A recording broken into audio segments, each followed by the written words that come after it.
الرحمن علم القرآن خلق الإنسان علمه البيان الشمس والقمر بحسبان والنجم والشجر يسجدان والسماء رفعها ووضع الميزان ألا تطغوا في الميزان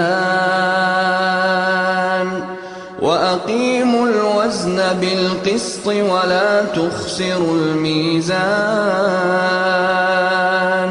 والأرض وضعها للأنام